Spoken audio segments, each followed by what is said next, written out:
Baik, mengawali sesi pertama kita di bulan ini, seperti tadi sore sudah diumumkan teman-teman takmir bahwa bulan ini kita, karena bulan Februari, seperti biasanya kita ngangkat tema-tema yang berbau cinta. Tapi khusus untuk bulan ini kita tidak cinta-cintaan di level cinta romantik, tapi kita mengambil tema cinta ilahiyah, yang dalam dunia tasawuf sering menggunakan istilah mahabbah. Mahabbah dengan definisi cinta ya. Karena kadang-kadang kalau di tradisi Indonesia, Islam Indonesia lokal tertentu itu banyak istilah-istilah yang maknanya agak geser. Kalau saya bilang mahabbah itu kadang-kadang kesannya itu mau ndungani cewek siapa biar takluk pada kita. Wah, kalau kamu nolak tak mahabbahi nanti kamu mesti patuh padaku misalnya. Itu ada pergeseran makna. Sama dengan kata-kata hikmah. Saya itu pernah beli buku yang judulnya Ilmu Hikmah. Bayangan saya buku filsafat.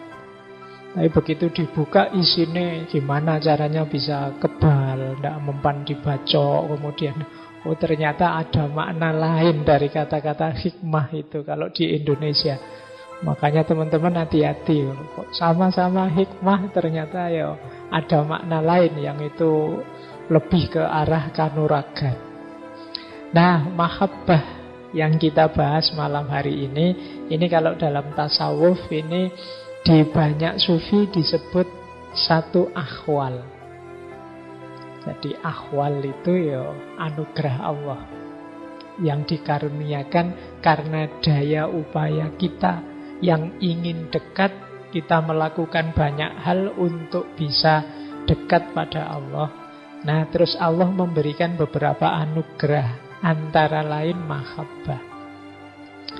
Baik, kalau dunia tasawuf punya logika sendiri menyikapi yang kita kenal dengan cinta, yang konsepnya nanti agak beda dengan tradisi-tradisi psikologi atau tradisi filsafat eksistensial yang dulu juga pernah kita pakai untuk menjelaskan tentang cinta.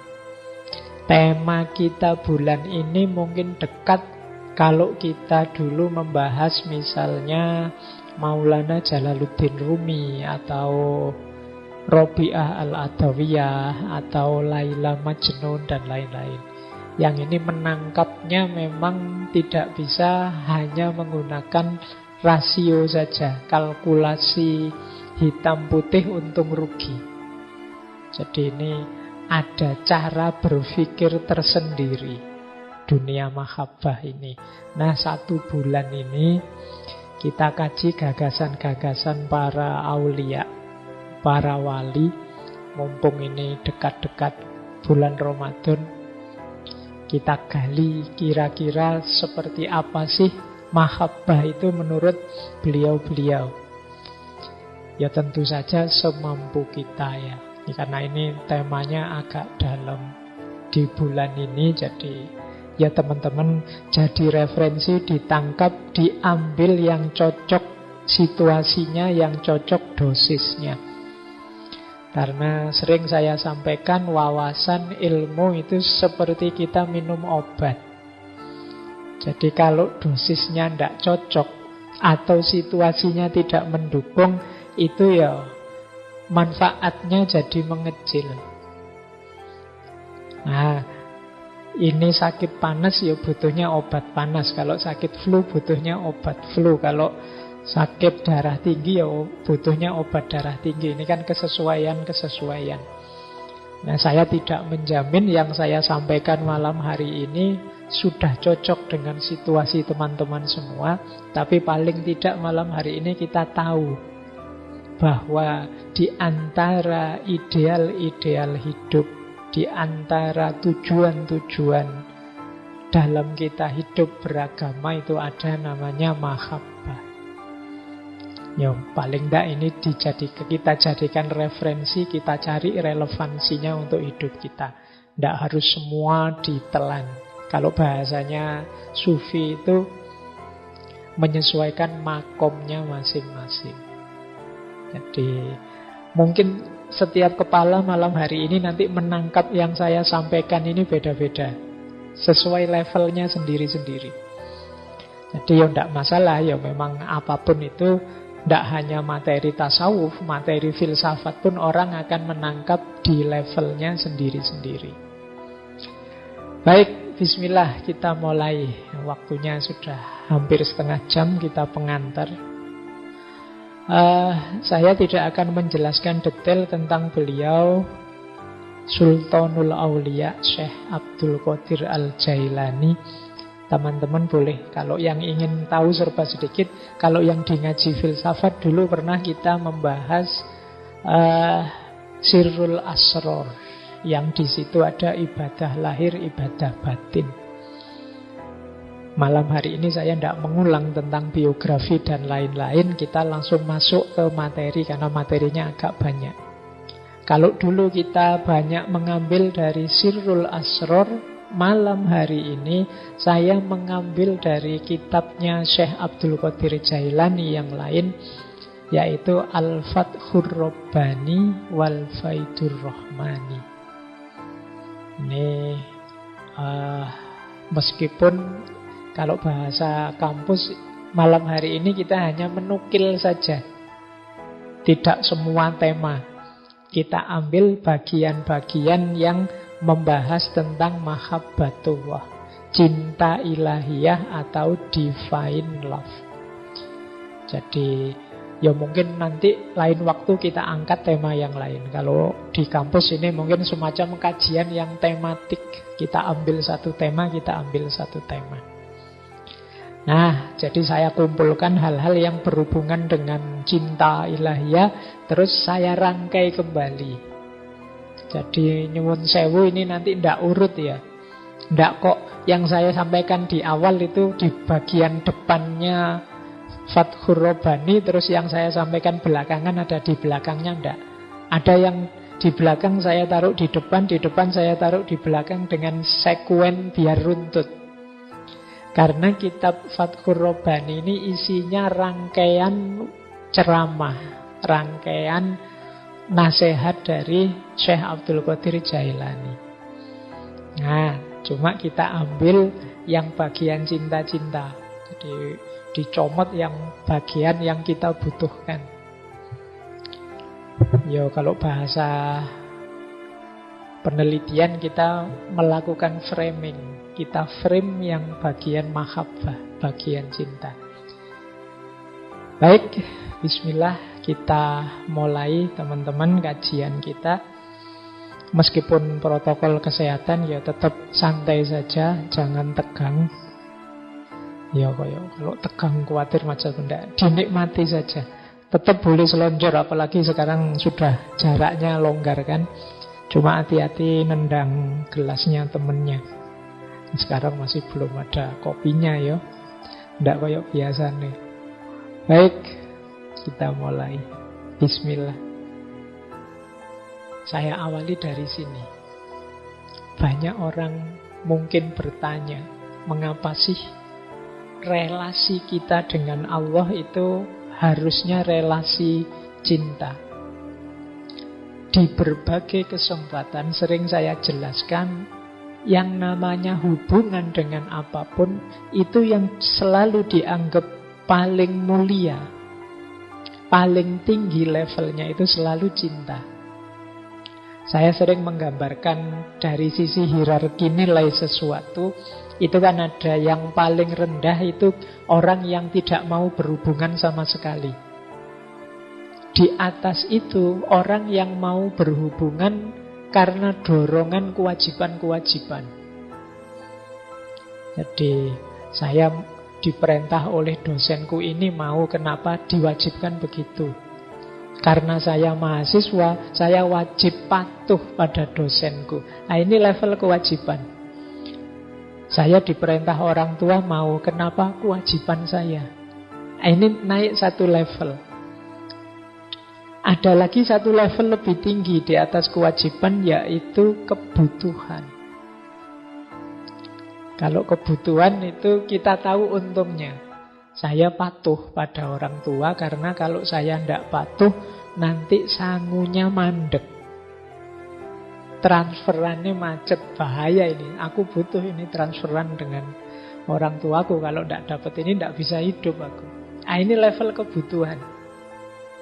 Wah, ini diperintah pimpinanku harus patuh ini. Kalau tidak patuh dipecat, gawat aku. Ini relasinya relasi kebutuhan. Ada pamrihnya. Relasi yang pamrih ini biasanya kalau pamrihnya hilang atau menyusut atau tidak ada, ya kita biasanya sudah tidak terlalu patuh lagi, pinginnya bubar saja, tidak usah ada relasi. Karena pamrih kita sudah hilang. Kadang-kadang kan ada orang itu sama Allah relasinya kebutuhan. Terus dibilangin, kalau kamu rajin baca doa ini 40 hari, wah kamu tiba-tiba akan dapat rezeki, keinginanmu mesti terpenuhi. Wah, terus kita rajin wirid selama 40 hari, hari ke-40 kita ngitung, ini keinginanku terpenuhi apa enggak ya? Ternyata enggak, besok enggak usah wiridan lagi. Nah, ini kenapa? Pamrihnya hilang. Maka ada relasi tertinggi yang selalu orang menyebut relasi tertinggi ini, yaitu relasi mahabbah, relasi cinta. Kalau di relasi cinta ini orang tidak lagi mikir kebutuhanku, keinginanku, tapi kebutuhan, keinginan yang dicintai. Kalau dalam agama, karena yang kita cintai Allah, berarti semuanya karena Allah saja. Bahasa kita biasanya pakai istilah lillahi ta'ala. Oke, maka yuk kita mulai malam hari ini nawaitunya lillahi ta'ala. Bukan karena macam-macam, bukan karena kangen ngaji, ketemu saya, bukan karena dan segala alasan yang lain, lillahi ta'ala. Baik. Nah, mengapa sih kita harus mencintai Allah? Kalau di Fathur Rabbani, pertama-tama karena Allah sendiri sudah sangat mencintai kita. Itu niscaya sudah. Jadi di Fathur Rabbani disebut Allah Azza wa Jalla mencintaimu bukan karena dia butuh padamu, tapi memang karena Rahman Rahimnya, kasih sayangnya padamu. Jadi Allah itu sudah lebih dulu sangat cinta, sangat sayang pada kita. Dan pasti bukan kebutuhan, wong Allah itu maha kaya. Jadi tidak mungkin Allah itu terpaksa menyayangi kita atau butuh sesuatu pada kita, tidak. Dia mencintaimu bukan untuknya, namun untukmu. Orang yang mencintai itu ya selalu untukmu, tidak untukku yang mencintai. Kalau orang mencintai kok masih untukku, itu biasanya belum puncak cintanya.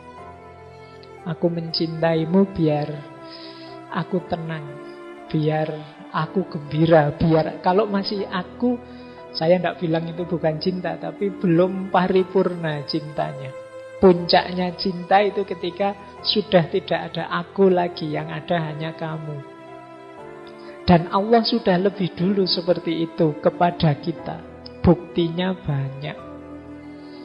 Ya yang hadir malam hari ini mungkin ya buktinya paling mudah itu ya kita bisa hadir malam hari ini dengan situasi sehat, gembira, meskipun harus pakai masker. Ini kan sesuatu yang menunjukkan bahwa Allah masih mengizinkan kita, masih meridhoi kita. Nah, ini bukti cintanya Allah pada kita. Jadi, mengapa sih kita harus mencintai Allah itu? Ya karena pertama-tama Allah sudah sangat mencintai kita.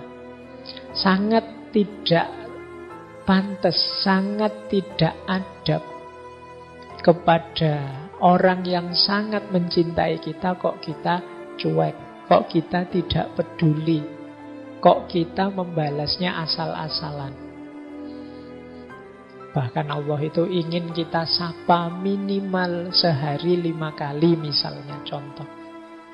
Itu pun kita juga asal-asalan menjalankannya. Allah menyapa kita dengan berbagai macam peristiwa. Bahkan 2 tahun ini kita diingatkan oleh Allah. Diberi sedikit-sedikit ujian, bencana. Semoga setelah 2 tahun teman-teman paling tidak ada progres lebih dekat dengan Allah, lebih cinta pada Allah. Kalau tidak, kemungkinan kita salah kelola menghadapi ujian Allah yang namanya pandemi kemarin. Nah, jadi Dia mencintaimu bukan untuknya, namun untukmu. Dia mencintai kalau engkau taat padanya. Bukan karena apa-apa, tapi karena manfaatnya akan kembali pada dirimu.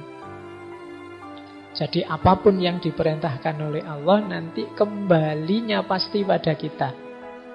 Karena itu hendaklah engkau segera menghadap pada yang mencintaimu. Ini hati-hati ya memaknai segera menghadap. Wah, berarti saya harus menghadap, berangkat ke rahmatullah ini Pak. Tidak begitu maksudnya. Jadi maksudnya apa? Yuk, hidupmu itu mungkin kemarin-kemarin madepnya kemana-mana. Ada yang madepnya pada kuliahnya, ada yang madepnya pada target-target duniawi apa, ada yang madepnya macam-macam.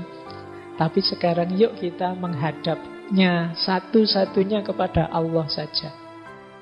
Segala urusan dunia yang lain kita jadikan kendaraan untuk kita menghadap dan menuju Allah.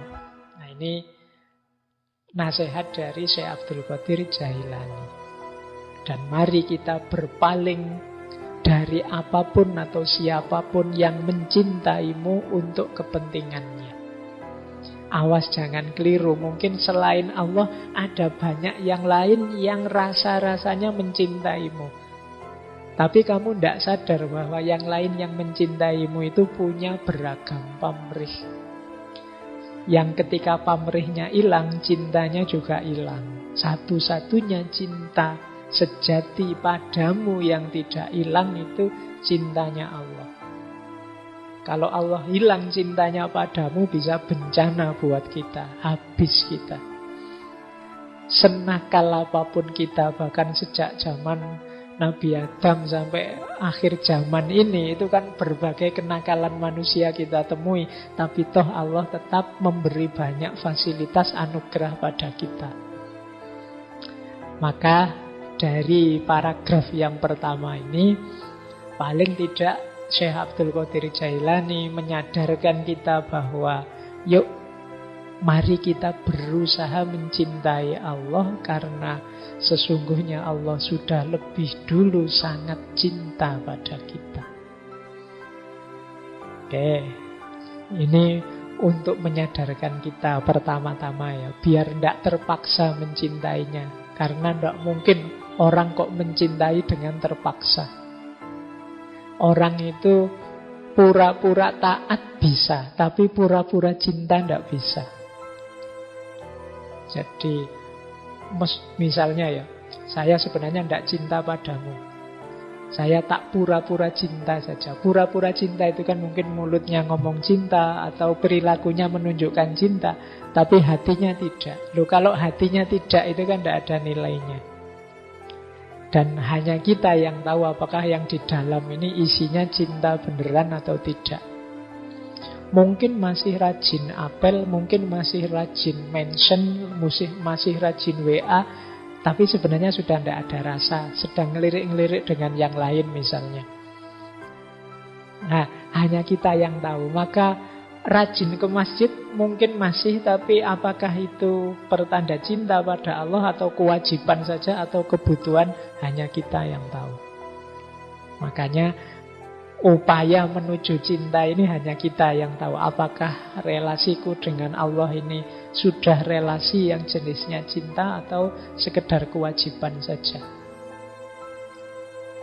Jadi ya termasuk yang sedang punya pacar, termasuk yang suami istri. Ya ini kan kewajiban saya sebagai suami. Kalau masih ada tuntutan-tuntutan kewajiban-kewajiban, ya levelnya masih belum tinggi. Atau ya ini kebutuhan saya Pak, nanti kalau istri saya mogok ndak masak aku ya susah. Levelnya masih kebutuhan, masih belum yang tertinggi. Kalau yang tertinggi itu ya segalanya demi dia. Nah, tahapan-tahapan. Kalau tadi kita sudah diyakinkan menuju relasi terbaik yang namanya cinta, tangga-tangganya harus kita lewati. Jadi dari Fathur Rabbani, Syekh Abdul Qadir Jailani menyebutkan bahwa orang beriman itu kalau imannya kuat, dia disebut sebagai orang yang yakin. Kalau yakinnya kuat, dia disebut sebagai orang yang arif. Kalau kemakrifatan, kearifannya kuat, dia disebut orang yang alim. Dan kalau ilmunya tambah luas, tambah kuat, maka dia akan sampai pada terminal cinta. Kalau cinta ini tambah dalam, dia menjelma jadi seorang pecinta. Jadi kalau ilmunya kuat, dia sampai pada titik cinta. Cinta tambah kuat, dia jadi sang pecinta, seorang asyik. Kalau mahabbah itu jenis rasanya, kalau asyik ini orangnya, orang yang mencintai. Jadi ini ternyata ada titik-titik, tahap-tahap yang perlu kita daki. Yang pertama tetap iman. Iman itu percaya. Percaya ini kalau tambah mantep namanya yakin. Kan ada orang itu percaya sih tapi belum terlalu yakin. Aku percaya kamu tidak akan ngelirik yang lain, tapi tidak yakin juga sih. Kalau ada yang lebih cakep mungkin kamu juga masih lirak-lirik. Ini namanya belum yakin. Kalau yakin itu sudah tidak nawar lagi, sudah ya wis pokoknya apapun yang terjadi aku percaya. Ini namanya yakin. Nah, yakin ini membuat orang arif. Kalau yakinnya pada Allah itu dia akan terbuka hijab. Terbuka hijab itu terbuka kesadarannya betapa nilainya Allah, betapa penting posisinya Allah dalam hidup ini. Ini namanya orang arif. Terbuka sekarang rahasia. Dalam tasawuf kadang disebut makrifat. Semakin dalam makrifat, nanti dia jadi alim. Tahu tentang Allah akan memicu pengetahuan tentang banyak hal yang lain. Tentang dunia ini, tentang syariatnya, tentang manusia. Semakin luas pengetahuan kita tentang segala sesuatu, maka akan muncul rasa cinta kita pada Allah. Jadi ilmu kita tambah tentang hakikat hidup ini, tambah sadar kita betapa maha kuasanya Allah, betapa luar biasanya Allah, betapa Allah ini sesuatu yang jadi penentu segalanya. Maka akan muncul rasa ketergantungan. Di situ dimulai rasa cinta kita kepada Allah. Kita menjelma jadi sosok yang kalau dalam bahasa Arab namanya asyik. Asyik itu tidak sekedar tahu, tapi bisa menikmati. Nah, orang yang mencintai Allah itu berarti orang yang bisa menikmati Allah. Menikmati hadirnya Allah, menikmati kekuasaannya Allah, menikmati segala skenario Allah yang ditetapkan untuk hidup kita. Nah, inilah tahapan-tahapannya yang harus kita lewati. Nah, kalau kita sudah jadi asyik, orang yang sudah bisa menikmati Allah, itulah kata Syekh Abdul Qadir Jailani, kita ini orang yang cukup, orang yang dekat, dan orang yang bahagia. Orang yang cukup berarti kita tidak akan butuh lagi apapun yang lain, cukup Allah saja. Orang yang dekat itu berarti orang yang memang senantiasa sadar hadirnya Allah dalam hidupnya. Dan orang yang bahagia itu berarti orang yang saya bilang tadi bisa menikmati, gembira terus. Nah, ini setelah melalui tahapan-tahapan tadi, iman, yakin, arif, alim, mahabbah, dan asyik. Nah, ini kalau level kita itu mungkin kita sekarang sedang meniti jalan ilmu untuk memperkuat iman dan keyakinan. Pada saatnya kalau keyakinan kita tambah, insya Allah rasa cinta pada Allah itu akan muncul dari kesadaran kita, dari kearifan kita, pengetahuan kita tentang Allah. Maka penting teman-teman kita belajar terus itu dalam rangka apa? Biar sadar betapa maha kuasanya Allah. Ilmu apapun. Jadi semakin nambah ilmu, semakin kita sadar betapa luar biasanya Allah yang menakdir segalanya, memastikan segalanya di alam semesta ini.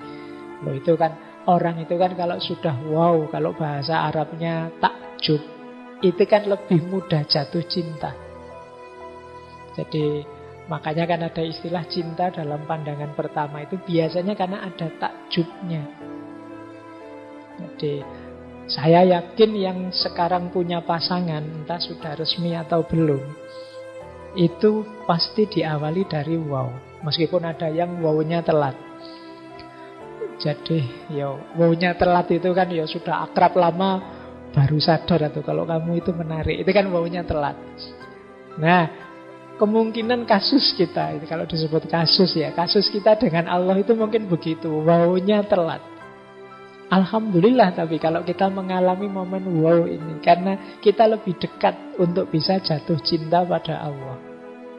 Jadi ini tahapan-tahapan untuk menuju mahabbah. Dan nanti manfaatnya banyak. Misalnya Syekh Abdul Qadir Jailani menunjukkan nanti kalau kita sudah jadi orang yang cukup, yang dekat, yang bahagia, Allah akan menampakkan rahasia hikmahnya, ilmunya, takdirnya, keinginannya, perkaranya, kekuasaannya, dan segala sesuatu. Keberhasilan, anugerah, dan lain sebagainya. Ini manfaat-manfaat dari kedekatan dan cinta kita kepada Allah. Baik, lanjut. Letaknya di mana? Kalau ini kita sudah hafal sejak di berbagai sesi. Letaknya mahabbah, cinta itu ada dalam hati. Jadi semua obat, kata Syekh Abdul Qadir Jailani, terletak dalam penyerahan diri di hadapan Allah. Memutus kausalitas, mengosongkan diri dari Tuhan-Tuhan selain Tuhan Al-Haq.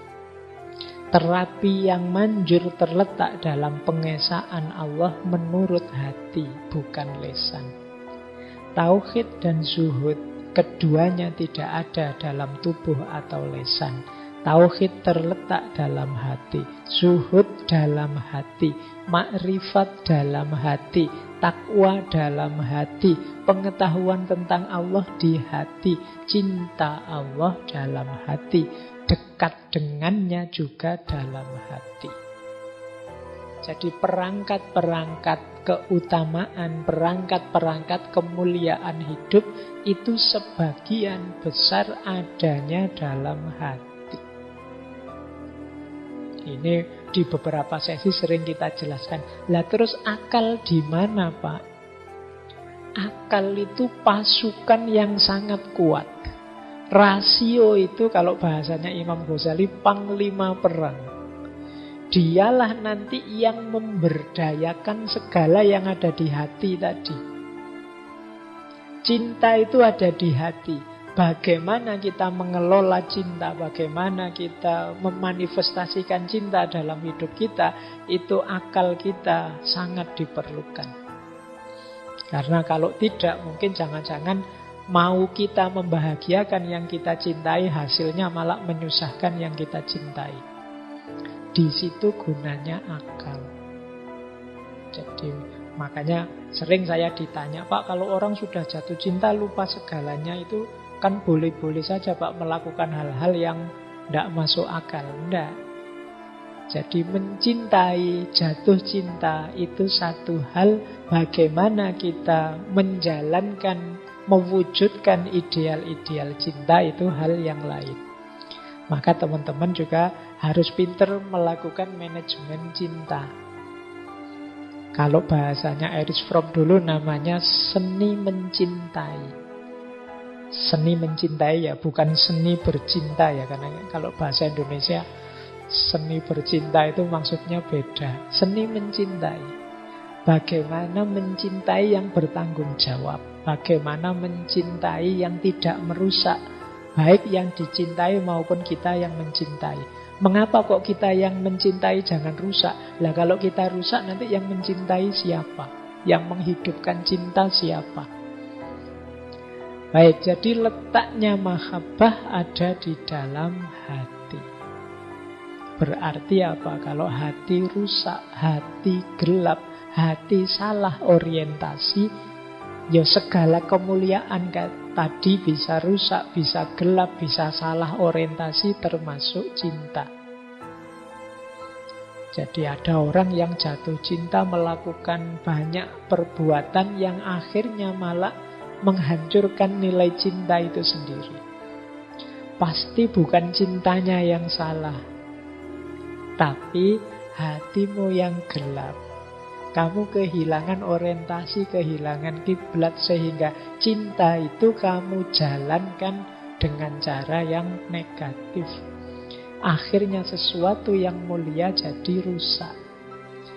Sering saya jelaskan ya, kalau ada air bersih atau ada susu yang bersih dimasukkan dalam wadah yang kotor beracun, itu yang terjadi adalah susunya jadi susu beracun, bukan wadah bersusu. Kebalik. Jadi kalau ada wadah yang kotor dan beracun diberi susu yang bersih, pasti susunya jadi kotor. Hati kita juga begitu, dia tempat bersemayamnya cinta. Kalau hatinya rusak, kotor, keruh, beracun, diisi cinta yang mulia, yang suci, hasilnya kayak susu tadi. Susunya bisa jadi beracun. Itu yang membuat kadang-kadang orang salah paham cinta itu menyengsarakan, cinta itu menyakitkan, cinta itu, ya mungkin cinta itu menyakitkan karena mungkin kemarin hatimu isinya banyak pamrih-pamrih kotor duniawi misalnya. Mosok Pak, saya sakit sekali Pak, saya pacaran itu berapa tahun, pegang tangan aja belum dapat misalnya. Pikiranmu ke situ terus, akhirnya kamu sakit sendiri, salahmu dewe, targetmu ke sana. Nah mungkin sama Allah juga begitu. Saya itu sebenarnya ingin dekat cinta sama Allah, tapi saya berdoa tidak dikasih-kasih Pak. Saya ingin misalnya nilai saya asal jangan tidak lulus saja. Ada yang tidak lulus, padahal saya berdoa sudah mati-matian itu Pak. Saya pakai puasa segala saya pakai. Ternyata tetap terancam DO saya. Di mana Allah ini? Ya misalnya isimu, batinmu, wadahmu memang keruh. Kamu isi cinta, cintanya jadi ikut keruh. Maka penting kesadaran letaknya mahabbah itu di hati. Berarti apa? Jagalah hatimu. Jernihkan hatimu agar kalau cinta masuk, dia tetap dalam kemuliaan kejernihannya. Karena kalau tidak, itu tadi, barang baik bisa jadi kotor.